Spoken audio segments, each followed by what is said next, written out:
Muito boa tarde para você que está nos acompanhando. Vamos seguir com mais notícias desta quarta-feira. Medicamentos oncológicos incorporados pelo SUS não estão chegando aos pacientes ou por falta de verba ou por ação do crime organizado. Ao menos 8 medicamentos oncológicos de alto custo distribuídos pelo Sistema Único de Saúde não estão chegando aos pacientes. Isso por conta do valor repassado pelo Ministério da Saúde aos hospitais, que não cobre os custos dessas novas drogas. Um levantamento realizado pelo Instituto Oncoguia denunciou que o atraso entre a incorporação da lei e a entrega dos medicamentos, que deveria ser de 180 dias, é na verdade de quase 10 anos.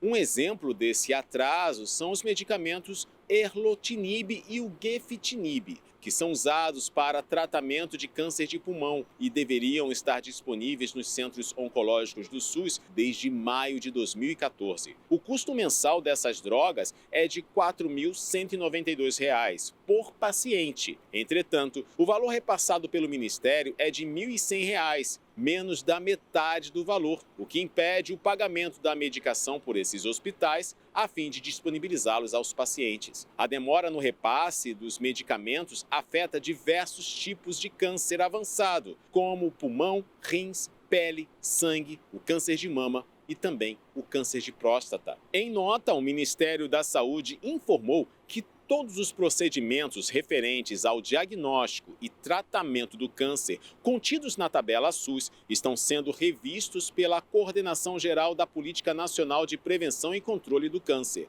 e que os remédios que constam no levantamento do Instituto se referem a antineoplásicos novos e de alto custo, que causam grande impacto no orçamento disponível. E concluíram dizendo que a meta é priorizar as ações de prevenção do câncer e garantir o acesso ao cuidado integral através da lei que foi sancionada recentemente.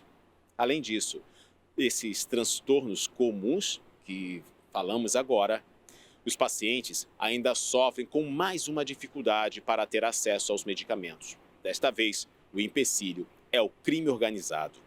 Uma quadrilha foi interceptada pela Polícia Civil. O delegado Moisés Santana, da Delegacia de Roubos e Furtos, informou que durante as investigações foi descoberto essa associação criminosa e que já havia praticado outras ações no Hospital Marco Moraes, no Meier, na zona norte do Rio. Em uma delas, levaram cerca de R$ 1 milhão em medicamentos oncológicos. Em outra, a ação foi frustrada pelos seguranças e eles não conseguiram adentrar no estabelecimento. A quadrilha conta com falsos funcionários e armas, com a qual usam para render os trabalhadores efetivos do hospital e realizarem os furtos de medicamentos. Os alvos dos 3 mandados de prisão da Operação Escudo Oncológico são Gabriel Paiva Domingues, Diogo Soares de Souza Bastos e Diego Almeida de Araújo. Este último foi preso em casa, na Mangueira, também na Zona Norte, e os outros 2 seguem foragidos. O número de pessoas que morreram no trânsito na cidade de São Paulo no ano passado foi o maior desde 2015. Os dados do Sistema de Monitoramento de Acidentes do governo estadual apontaram que, em média, mais de 2 pessoas morrem por dia nas ruas e avenidas paulistanas. Em todo 2023, foram registrados 987 óbitos na capital paulista, contra os 1.129 contabilizados 8 anos atrás. O Infociga apontou que o número de vítimas que perderam a vida no ano passado é 7,6% maior que o de 2022, quando 917 pessoas morreram. O aumento pode ser explicado de acordo com o Ministério dos Transportes, com a alta na frota de veículos na capital de 3,2% de janeiro a novembro de 2023, comparado ao mesmo período do ano anterior, passando de 9.130.000 para 9.430.000 veículos. Já quando se trata do estado de São Paulo, houve queda de 1,5% no total de mortos, passando de 5.420 óbitos de janeiro a dezembro do ano passado, contra 5.500 óbitos no mesmo período de 2022, de acordo com o Detran.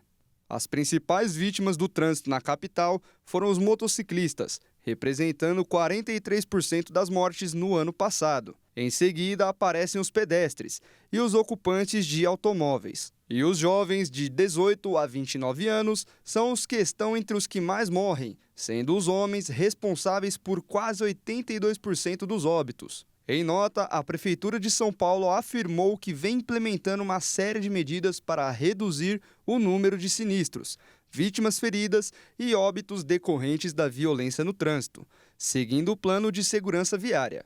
Entre as ações está a implantação da faixa azul, via exclusiva para motocicletas no meio do trânsito. A Secretaria Municipal de Mobilidade e Trânsito também aponta a ampliação nas frentes seguras, que separam as motos dos carros nos semáforos. A proibição de circulação de motos em trechos das pistas expressas, das marginais Pinheiros e Tietê, cursos gratuitos dedicados a motociclistas e motofretistas, entre outras ações. E para coibir a morte de pedestres, a Prefeitura cita ações como a implantação das áreas calmas, onde a velocidade máxima é de 30 km por hora, e aumento do tempo de travessia para pedestres em mais de 1.000 cruzamentos dos principais corredores da cidade. Com essas medidas, a Prefeitura acredita que as estatísticas de vítimas voltarão a cair com rigor no cumprimento de legislação, investimento em engenharia de trânsito e, principalmente, em educação.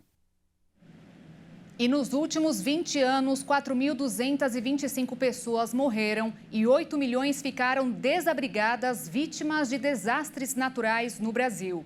Já os prejuízos somam quase 500 bilhões de reais nesse mesmo período. O Brasil registra uma média de 212 mortes em uma perda econômica de 24 bilhões de reais por ano com desastres naturais. Os dados da Secretaria Nacional de Proteção e Defesa Civil incluem casos de chuvas intensas, inundações, estiagens e ondas de calor. Os estados com mais vítimas afetadas são Minas Gerais, Bahia, Goiás, Mato Grosso e Rio de Janeiro, além do Distrito Federal. Os índices consideram um período entre 2003 e 2022 e foram compilados por um programa do Banco Mundial em parceria com a UFSC, a Universidade Federal de Santa Catarina. Dados da Confederação Nacional dos Municípios ainda apontam para uma quantidade de mortes acima da média no ano passado. Foram 248 casos relacionados a tragédias naturais, sendo quase a metade registrada no Rio Grande do Sul, que enfrentou condições extremas como ciclones e chuvas intensas. Ainda conforme os números da Confederação, entre 2013 e 2022, pelo menos 93% das cidades brasileiras enfrentaram algum tipo de desastre. Foram 2 milhões de moradias danificadas e 107 mil destruídas completamente nesse período de 10 anos. Vamos agora ao Minuto da Economia de hoje.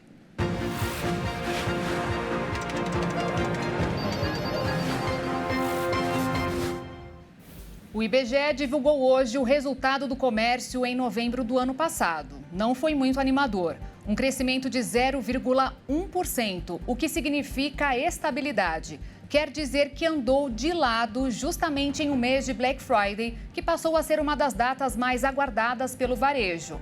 Para o gerente de pesquisa mensal de comércio, Cristiano Santos, a explicação é simples. As pessoas estão gastando menos para pagar as dívidas. E pelo jeito é mesmo. É só prestar atenção em outro relatório, este divulgado pela Serasa, informando que no ano passado a procura por dinheiro emprestado caiu 9%. Foi o pior resultado desde 2008.